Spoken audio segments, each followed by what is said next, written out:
Incredibly excited about this panel that I can moderate next. And now I'll ask two of the panelists that are here today to come up. We have the FMSA, which is Pipeline Hazardous Materials Safety Administration, Deputy Administrator Tristan Brown. Welcome him up to the stage. Along with the CPSC Executive Director, Jason Levine. We'll welcome Jason up to the stage as well. All right. And then, and then we have one more guest with us today that unfortunately couldn't be here in person. We have the FDNY Fire Commissioner, Laura Kavanagh. I had the pleasure to actually be with Laura, Commissioner Kavanagh, a couple of weeks ago in New York at their headquarters. And she's had to stay back, but she still wanted to be here. And because of I think the importance of this conversation. So we're going to have her come in right now, maybe. There we go. Laura. Hey. Can you hear us okay, Laura? I can. Can you hear me good? No, yeah, we just got you. We can hear you. Focus up. That was at New York, yeah. Thanks for coming, Laura. You just did a little bit of a brief introduction, but of course we'll let you introduce yourself as well. But to start, let's start with Deputy Administrator Tristan Brown. Give us just a bit of a back role and, of course, the department. Yeah, great. Well, thank you so much, James, and thanks to everybody here pioneering a new emerging mode of transportation. At the Pipeline and Hazardous Materials Safety Administration, we are a mode of transportation like trucks, trains, planes, vessels, automobiles, which each are considered a mode of transportation within the department. We oversee about 1 in 10 goods that are classified as a hazardous material, and then approximately 3 million miles of the world's largest, most sophisticated oil, gas, hydrogen, carbon dioxide, other pipelines across the country. And so we do that by setting standards for the safe transportation of hazardous materials. This is everything from whipped cream cans to nuclear waste to electric vehicle batteries, lithium-ion batteries that are being transported for commercial purposes.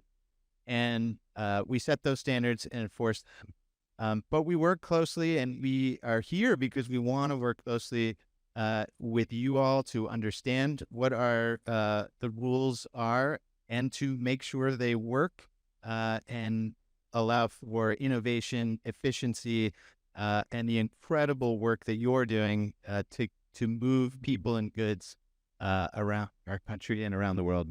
Amazing. Thank you for that. Let's go to FDNY Commissioner Kavanagh. Can you give us a bit more on your background? Sure. Thanks for having me virtually. I do apologize I couldn't make it out there. As usual, New York City is keeping us busy, so I had to stay back home in the city. But I am the New York City Fire Commissioner. We are the largest fire department in the country. We're roughly twice as large as the next largest fire department, which is LA, so it gives you a sense of our size. And what I always like to tell audiences who aren't from the fire service is really to think of us as an all hazards 24/7 emergency response agency. While we do still have lots of fires, we also handle 1.3 million medical calls a year, and we handle all manner of, whether it's a collapse, confined space rescue, an incredibly complicated city really yields complicated emergencies. I think some of you saw a couple months ago, we had a crane that collapsed and then also caught fire on the 50th story of a building. And it's not a totally unusual type of emergency for us. So that's where lithium-ion batteries comes in. We are always trying to stay ahead of technology, and we want to not be inhibitors of growth or innovation. I myself grew up in the Bay Area, so I certainly come from an innovative place. But we also want to make sure that public safety is part of the conversation. We do often feel we're in the last part of the puzzle. You know, people wait for us to say something's dangerous once it's already in people's homes. And we're trying to not only warn them about the dangers of lithium-ion batteries. But as we move towards a green future, where a lot of things are going to be electrified, we are working with our state and federal partners to put a lot of investment and money and training into understanding how we can meet that electric future safely, both for our members who respond, but also for the citizens who are going to live in buildings and on blocks, and especially in New York City where it's so dense, who could live on an electrified block. And that's a fantastic thing for the future. It's a fantastic thing for the nation. A very complicated emergency if a fire was to start there. So we come at the battery problem from what is both a very urgent public safety warning. Right now, it is the #1 cause of fire deaths in New York City, but also with an eye on the future. Our job is not to stop this innovation. It's to make sure that people innovate safely. Thank you, Commissioner Kavanagh, for that and some of that background, and very excited to dig deeper into what you've been up to. And then as well, we have CPSC Executive Director Jason Levine. Yes. As well, Jason, can you tell us a little bit more about your background? Sure. Thanks so much, James. And briefly, we're an agency that we're an independent federal agency located just outside of DC. We are responsible in some ways for everything but is sort of the way I like to describe our mission. So unless it's a food or a drug or a train or a plane or a car or a gun or a bullet, it's ours. And so that's where we come into all sorts of things that are probably in most people's lives, whether you get it in a department store and a toy store, or it's just around your house, probably in some way, shape, or form, the Consumer Product Safety Commission has a role in it. And our main role is that of both educator and regulator. So we do a lot of work, both with mandatory standards, trying to make sure our standards around particularly children's products, toys, durable nursery products are a lot of where people get to know us. Also recalls. We do over 300 recalls a year of everything from all-terrain vehicles to pacifiers and everything in between. So that's when you think of us big picture, but one of the things we do spend a lot of time on is research, and research for a couple of different reasons. One of those reasons is to support our rulemaking activities. Sometimes those are ours, sometimes those are working with industry groups and stakeholders, and sometimes just education. How do we better educate consumers about something like bike helmets or something like portable generators or categories of products that are not immediately obviously dangerous, which we'd like to put in the hidden hazards category. And I think with respect to lithium-ion batteries, we're really glad to be here. That would fit into that category, certainly for many people. And certainly as of a few years ago, it didn't seem to be the sort of thing that immediately could potentially result in a fire. And so now that's something that we're certainly spending some time looking at. And in general, micromobility products from a non-fire perspective, and we'll get into that, but that's also sort of an area that we like to spend some time trying to make sure, how can we make things as safe as possible where there are unreasonable risks of injury. Yeah, that's a great point. So there's going to be a lot of the conversation will be related to lithium-ion batteries, but there are other, of course, challenges to moving vehicles at the speeds that so many micromobility vehicles move that, of course, you have a big part in.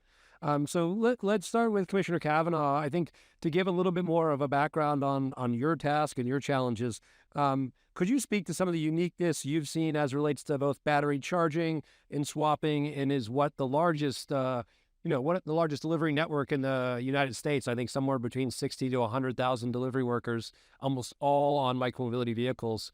Can you just speak to some of those unique challenges and what you've seen?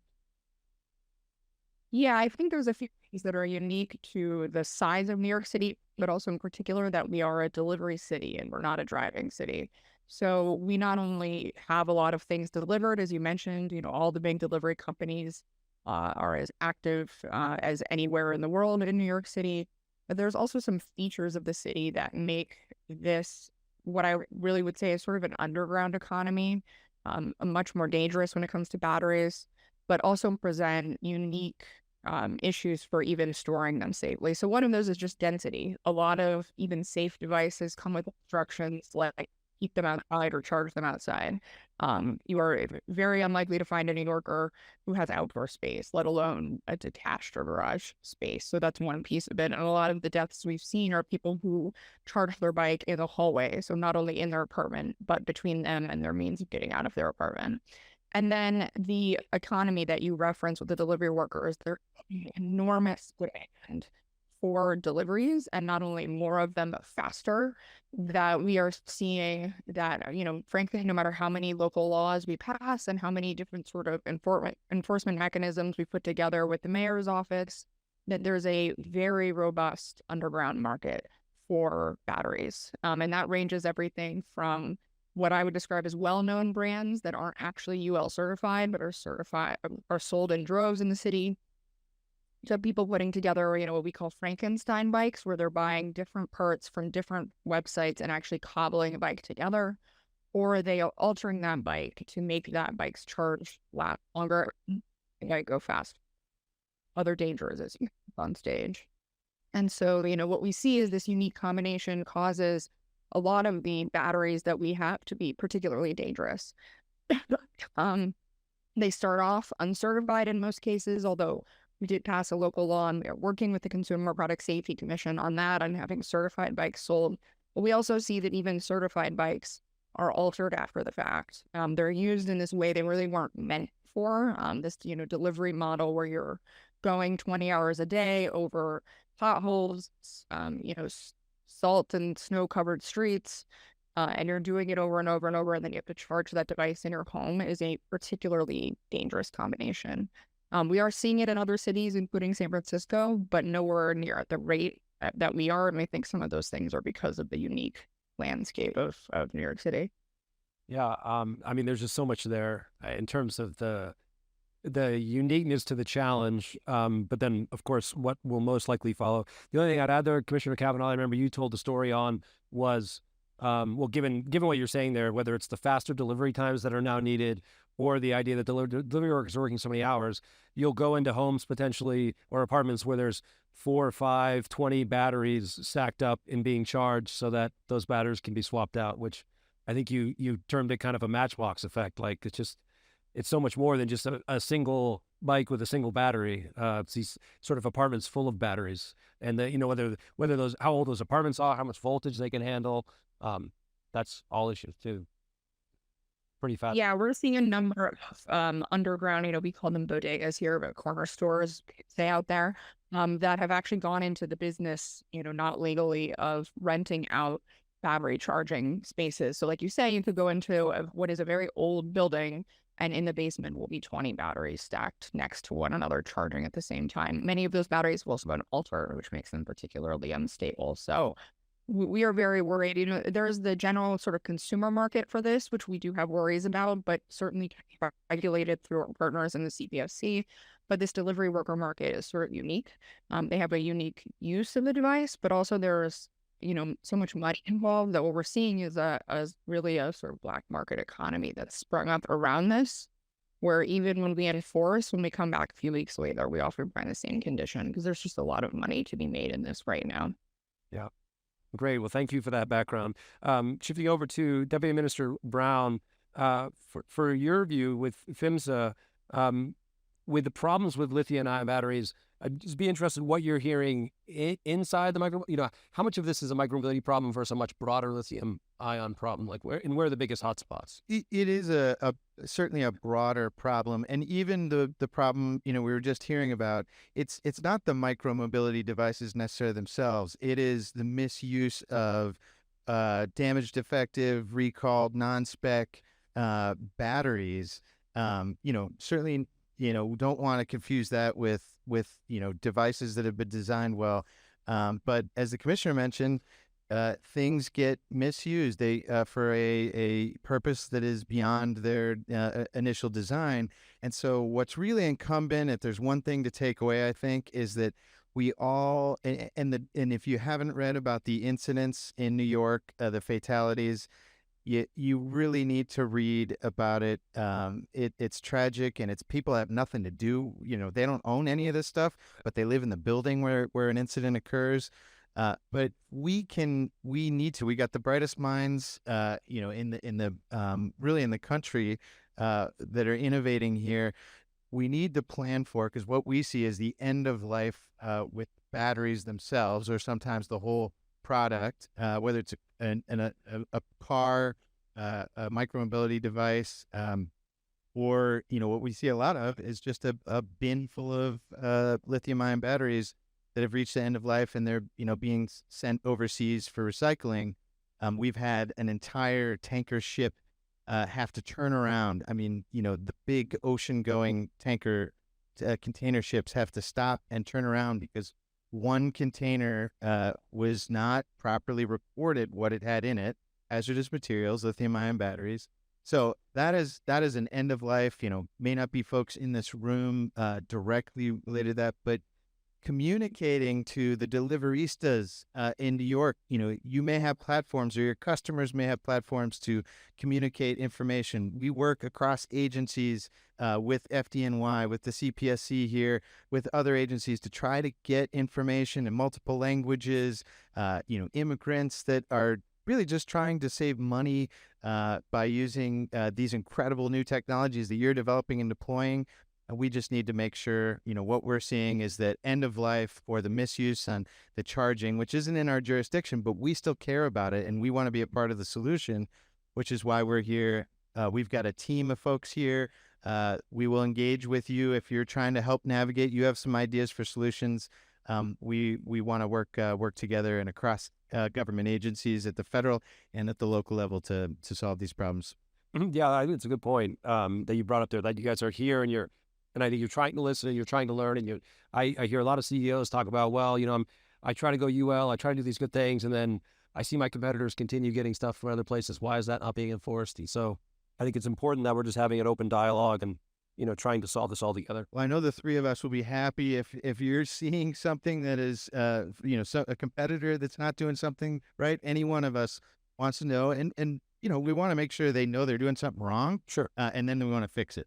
Yeah. Okay. That's great to hear. You're here for that. Executive Director Levine. So CPSC has been in our news of micromobility more recently around some recalls. And so the question to you is just how do we think about the federal government and regulations for actually not related to sort of battery safety and fire issues? What are some of the examples of what might be recalled or what might be under your purview that's not fire related in micromobility? Sure. No, I appreciate that, and I think that's a really good jumping off point, James, because again, I'm happy to discuss, and there's obvious need, as both the commissioner and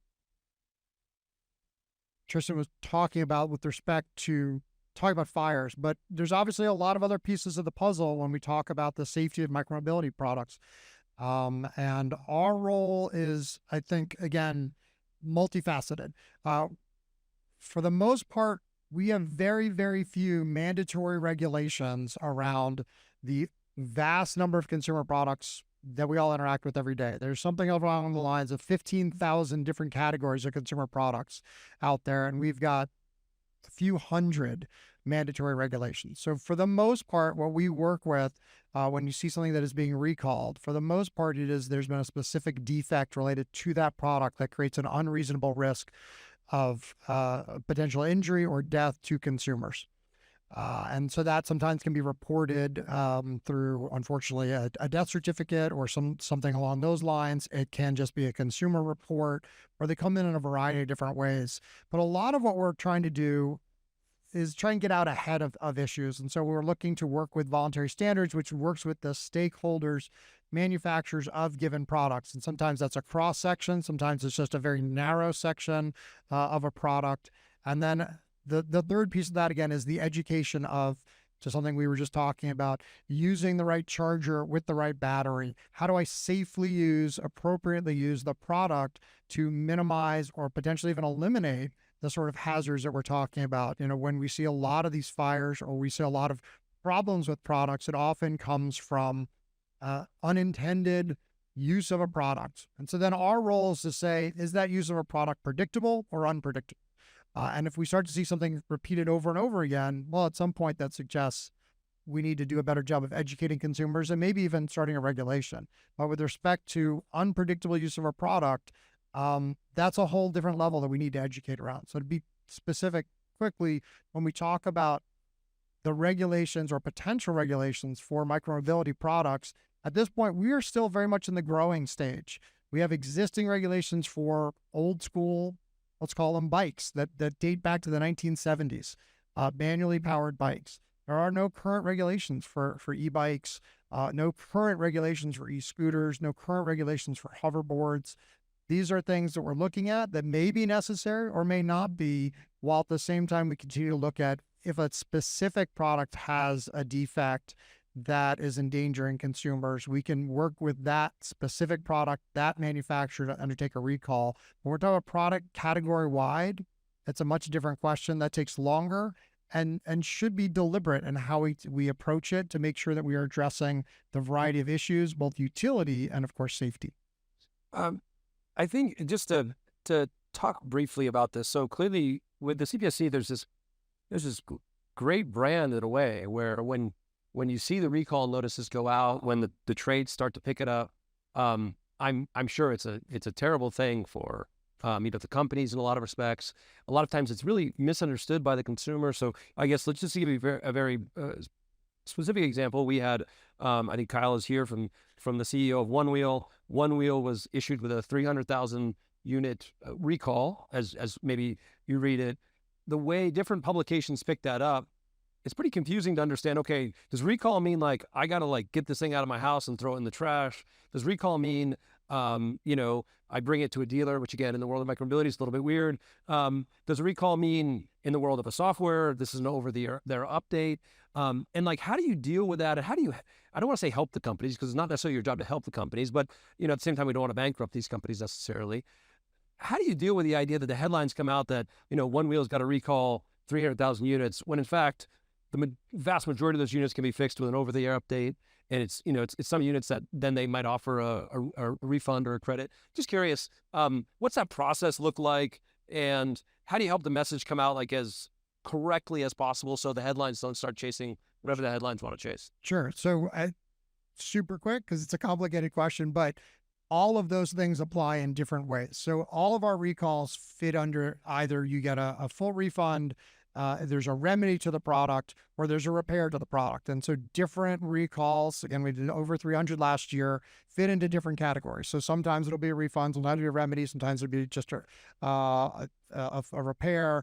Sometimes people do just throw the product out, and sometimes there's a repair. Now you mentioned One Wheel, you mentioned over-the-air updates.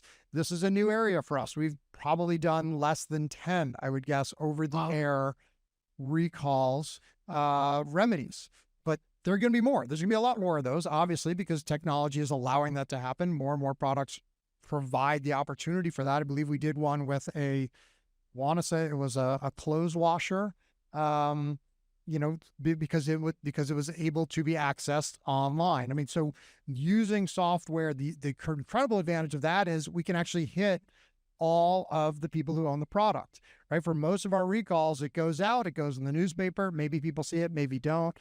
Internet, wherever it might be, we're hitting a small fraction. When we can do an over-the-air update, it's getting everyone. And so that's something we actually prefer where that's possible. Unfortunately, that's not generally possible for your toaster, but it's, because it's just generally, although some, we're starting to get there, Sure. They're generally not wired. So I think our goal, but to answer your fundamental question, our goal is to get consumers the safer version of the product. And in certain instances that will be, you are able to get a full refund and get it out of your house because it's just unfixable. But many times there's a fix, and many times it's a consumer choice. But our job is actually to educate consumers. And quite frankly, 99% of our recalls are voluntary recalls. They're done with the company. And so it is our goal to help them make sure they're reaching their consumer. Because at the end of the day, I would imagine they also want to make sure that consumer has not only just a safe product, but remains a consumer. Yes. And so they also have that incentive to continue to work as do we. That's good. And it's very interesting to hear about the number of over-the-air updates you maybe have done. And it's really cool that for the One Wheel, that seems to have been a big part of the product delivery that was being recalled. But overall, the conclusion here is a lot is done to try to make it as the message as broad as possible, as it should be, correct, and help the company do that. That's great. We prefer to get the message directly to those consumers, Yes. as opposed to just through the media. Makes a lot of sense. Commissioner Kavanagh, just go back to you. In terms of trends on the vehicle fire, so I think you've spoken a lot about the Frankenstein, to use your term, kind of the conversion e-bike being a problem, the non-UL certified being a problem, the amount of just road usage that's happening. I also want to point out that you guys have tried to do different things to combat this. You've done a trade-in program with delivery workers. I know the New York Times came out with a piece kind of highlighting, hey, it wasn't working. There was the UL certification process has now been signed into law locally there. Do you see, I guess, just there's a lot of negative trends, I feel like. Are there any positive trends you've seen? I know it's still a very new problem, but are there things you can point to say, hey, and clearly you don't have all the power you need to just stop these fires by any means, but are there any trends where you'd say where this is making a difference and we're going in the right direction? Yeah, I think the one thing I would say is that prior to maybe the last few months, this was something we talked about at fire service conferences with other fire departments, but we really didn't see that other people had sort of heard those warnings about these devices. Frankly, you found people in the industry were in the know, but not necessarily your average consumer. And I would say that, I do a lot of visits to the deliveristas, to different sites that we've been to different neighborhoods. And more, I'm starting to get people saying to me, I had an e-bike and I replaced it, or, my neighbors had 5 of these in the hall and I asked them to remove them. So I do think finally we're sort of penetrating the average consumer. And I think that is good news. It does mean between the combination of, you mentioned the mayor recently signed Local Law 39, which bans batteries from being sold. The combination of that and the public service announcements, I think will begin to make a dent in those folks who don't depend on these devices for a living, but we're just buying them as consumer devices, wrongly thinking that if they got it on Amazon or they bought it in a local bike shop, that it must be certified. And so I think we are making a dent there. I think where our challenges remain are with the universe of folks who know these are dangerous but need them anyways, who may not have access to safer devices, or as a lot of people have mentioned, are using the device in a way it wasn't really manufactured for. And then the long-term disposal, which we've talked about here, and is certainly something that's a concern for us too, because, wherever these are stored, if it's in the 5 boroughs and they were to catch fire, we have to go there too. So even as we confiscate them and store those confiscated batteries, even where they are in their long-term life cycle is something we care about. But I do think we are starting to penetrate the public narrative about, understanding how to use a device safely or as far as safety. Yeah. Okay. And I'm curious how much, just more your opinion, because again, I think this falls outside of what the scope of what you could do as the fire commissioner. But, if I lived in New York City today and I wanted to buy an electric vehicle, a Tesla, let's say, I'm going to be provided with a government subsidy to do that, a pretty hefty one. Why isn't there more work being done? There's a pretty simple solve here, I think, with a lot of especially on the delivery side. We see a lot of e-bike conversion kits being bought. I would say the number one reason those are generally purchased is affordability. The number one reason the aero bikes are purchased, from what I can tell, is affordability. Where is the government stepping in and saying, we can get 50,000 bikes off the street. We could just, we could pay for them. And that would still be a heck of a lot cheaper than the $7,500 we're giving to each consumer to buy, a really big automobile. Do you think there's enough pressure there? Are we moving fast enough? I mean, we talk about the tragedies of these fires. They're tragic. But I don't see, I guess I'm just being the Jerry Maguire, show me the money. But where's the money in this situation? It seems like we got plenty of money on the car side. Anyone can take that, I guess. Yeah. I couldn't agree more. It's never fast enough for me, because as long as these fires are happening, then I would have liked this to happen yesterday, right? But what I would say is that there are bills in Congress. Unfortunately, the current sort of state of the House is holding those bills up, but there are bills in Congress, and I would like to see those be passed. They will include not only regulation, but money is in some of those bills for exactly what you're talking about. We do have a fund locally here in the city that was just announced. It was the same package of local laws that we just passed around UL certification. So I would definitely like to see that go faster. I know we're working with the delivery companies to really both get the word out, but also, I do think that the delivery companies have to play a real role here. Not every e-bike is for one of these apps, but it is the apps that have created really the demand for this type of work that causes someone to buy one of these bikes. And so, we'd really like them to step in, have the money, and give them the access to their drivers that we do not. I'll just echo, it's outside of everybody's lane that's on the panel here, except the commissioner mentioned Congress they almost had that in the Inflation Reduction Act, and ultimately it was pulled at the sort of last minute. But one thing, the president's bipartisan infrastructure law enacted in 2021, includes, billions of dollars for new, bikeways and more pedestrian friendly and micromobility friendly pathways. So if you build it, they will come. You all know the numbers don't lie, that people want these new ways of moving around, but they want to do it safely. And so there is a ton of money being poured into infrastructure across the country that is providing safer micromobility transportation. Not on the tax front yet, but I know, as the commissioner mentioned, that's still being considered in Congress. Just on that, do you see that being, is there any acceleration to that with, I remember meeting with you, Commissioner Kavanagh. I had the, I had the most updated number of lithium-ion fires. And then, I met with you the next day and you said, oh, it's up by 1 or 2. These are happening every day. These are buildings going up. I know we can't move that quickly always, but, is there, do you foresee emergency relief funding coming to New York or something like this, given the fires? Again, not something that we, have jurisdiction over or get to decide. I'll just say that, communicating with elected representatives, is important part of that equation. And that, to the extent any of our agencies, we do work together on raising awareness about this issue. If there's an opportunity to do that, we're here now. If there's other ways to highlight the safety concerns and needs, we want to do that. None of us want to get that call, the next call that we will get, that somebody is, tragically, died in the situation. Yeah, it's just it's one of those really frustrating things where, you can go outside this building, you can see amazing delivery cargo vehicles, you all certified, all these things. Most likely those delivery workers in New York, though, would see that price point and do the math and just say, there's no way. And yet again, we know these incentives drive the adoption. And so, clearly you know where I stand on this and the hope for more money. Moving to regulation, I think for both of you here in attendance, we talked about, Commissioner Kavanagh talked about the UL certification regulation in selling e-bikes in the city. Can you speak to other regulation you see coming and what that process is going to look like around battery regulation?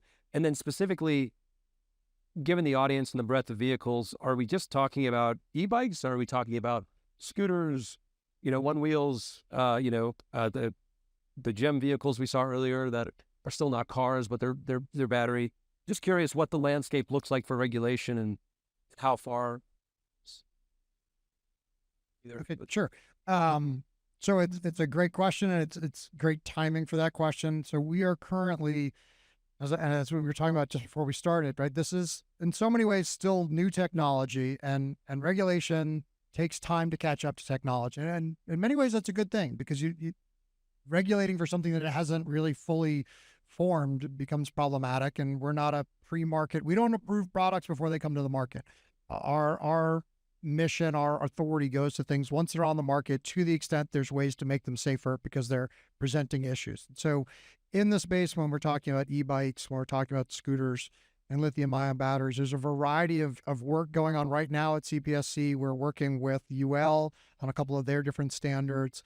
Commissioner Kavanagh came down and testified. We had a forum on lithium-ion batteries in late July, where we had a wide swath of industry stakeholders, consumer stakeholders, helping to educate us on the state of industry, the state of play. We are doing research on what it would look like to whether we're adopting those voluntary standards that currently exist. Are there tweaks needed to make them more system safe as opposed to one-off safe? Are we talking about what we're looking at in terms of studying is batteries that would go across micromobility products as opposed to just a regulation for lithium-ion batteries in e-bikes or just in e-scooters. At the same time, we're looking on the mechanical side.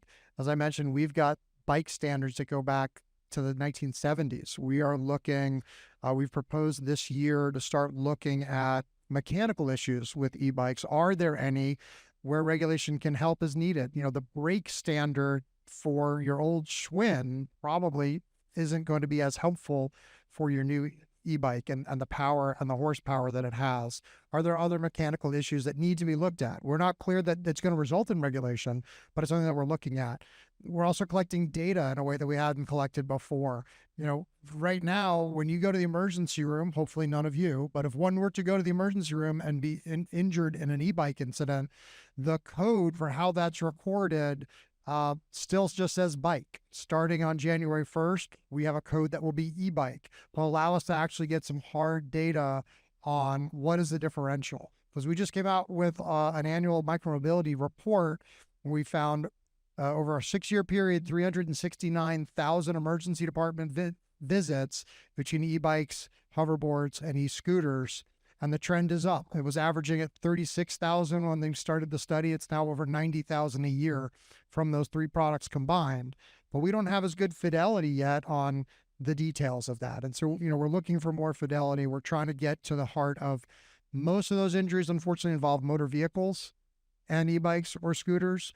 But there's obviously a rising number of injuries and fatalities involving fire. And that's something we're also looking at as well. For anyone that wants to see that report, it's up on our website, cpsc.gov. It's right now, it's on the homepage. But if not, you can just search it, Micromobility Report, and it just came out this week. And so it's got a lot of really good data. It's got a little bit of demographic data, tidbits. Like we're seeing the more women were injured than men in hoverboards, men for e-bikes and e-scooters. There's some demographic data around a variety of those pieces, gender issues, age issues, and then of course just some of that raw data around numbers of injuries. Doesn't speak, of course, to the growing popularity. It's not a rate level yet.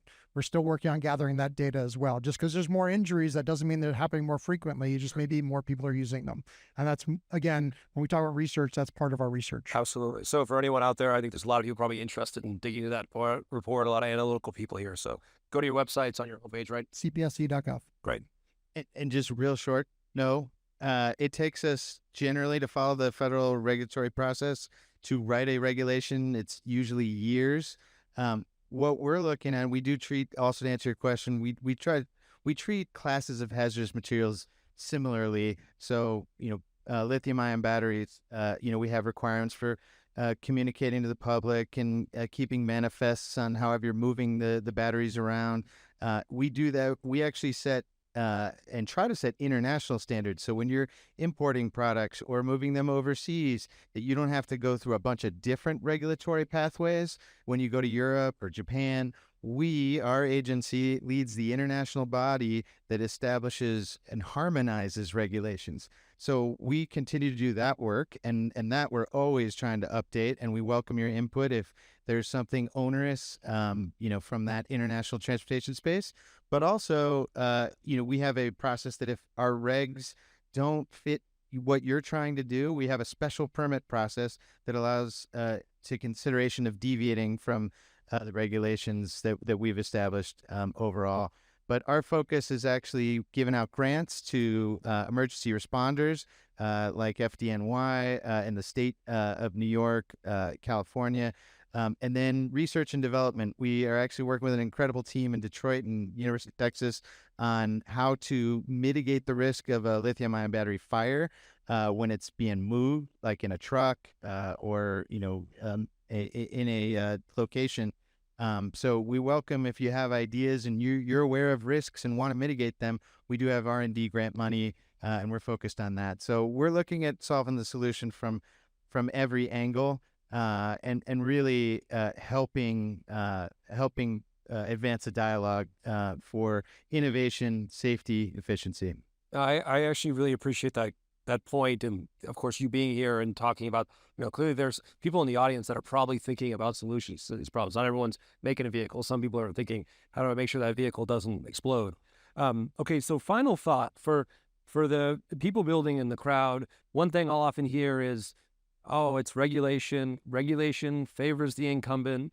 That's why we have pedals on these bikes that don't need pedals. That's why, Bosch is going to, get in there with all their money and they're going to lobby and we're all going to have Bosch motor systems. And so I just don't want to be a part of it. I'm going to stay away from it. There's that famous saying, right? 3,452, like, why is Silicon Valley successful? It's 3,452 miles from DC, right? What do you say to the entrepreneurs that are very concerned about regulatory capture and about actually not actually spurring innovation, but actually favoring the incumbents and what they want because they're bigger, they're more established, they can lobby better? What's the overall response to that? Yeah, I mean, it's ultimately you need your voice represented in Washington. If you're not sitting at the table, then you might be on the menu. And so our doors are wide open. And I think ultimately the other way you also can fail out here is by not doing your homework and not mitigating risks from a safety standpoint. And that's what the three of us think about exclusively is risks to the public, which is ultimately risk to your bottom line if you're not considering those risks. So, and we try to help where we can. If there's an obstinate entity that doesn't want to acknowledge a risk and doesn't want to adhere to actual established regulations, then we have bigger problems. But we tend to want to come to solutions, and I think that not all of Washington is the same. How about that? And I would just throw on top of that real quick that generally speaking, absent congressional direction, so excellent point, make sure your voice is being heard, but regulation is the last thing we do. We'll start with education. We'll start with a recall. If there's one manufacturer having a specific product that's raising a specific issue, we'll maybe move to working with a voluntary standard circumstance. But mandatory regulation, because it takes years, and actually seems to take us years longer than everybody else even, is the last recourse, I think, for two reasons. One, it takes a lot of time, but also because it's going to affect an entire product category. And so it's got to work for everything that fits under there. And yeah, sometimes, unfortunately, that does benefit incumbents. Sometimes it provides a space for others to enter because now there's a level playing field. But it's at the end. And so we're not generally having this conversation unless there's deaths or injuries or significant risk of either. But I do think making your voice heard is obviously always going to be the best way. Yeah, thank you. Okay, Commissioner Kavanagh, we'll let you end it. What can this industry do for you? If there's anything, you're talking to people that make vehicles and make software around vehicles and, of course, are committed to being as safe as possible. What do you leave the industry with? What can we do for you? So I will jump off of what my colleagues said and just be even more crystal clear, because that is easy to do with the type of work we do, which it is literally about life and death when it comes to these batteries and the fire department, right? We are only going because these are catching fire and killing people. And while that may and should be scary, I think what it means is, one, is all the more reason to bring us in early. Let's take it that way. But what I'd also say is we're not a regulatory agency. Our code in the 5 boroughs, we actually had some of the electric car companies bring us out to California and let our members drill on their electric cars. And that has been tremendous for us developing operators for this new technology that has not required regulation. So I'd really encourage folks in the private sector. I do know Silicon Valley a little bit and the culture. I think they think of a government entity like the FDNY as maybe not a partner. I'm not sure they think of us when they're developing new products, but please do. We do get offers from private sector, like I said, to come look at new equipment, to drill on it, both to protect our members, but also to give them a sense of whether or not there is a public danger that they're not accounting for. And it's certainly better handled on the front end than the back end. So I really encourage this room, in the short term on e-bikes, it is a regulation issue. So please call your Congress member, but it is also a money issue. We could change the bike of every delivery worker in the city, but be significantly less worried every day. And in the medium term, consider us partners. You know, we love to collaborate. We do love to innovate. Most every tool in the service was created by a member of the FDNY tinkering at home or at work. So this is a pretty innovation granted, even though you may not think of us that way. So please bring us in early. It helps make sure our people are safe and citizens are safe. So we're looking to partner with you. Okay, great. Well, you heard it there. You got any sort of delivery micromobility vehicle? Commissioner Kavanagh wants to ride it. Wants to be the first to test it out with her crew. So we'll have to leave it there. Thank you so much for coming all the way out here. To both of you, and of course, Commissioner Kavanagh, thanks for joining us as well. Please join me in giving these folks a round of applause.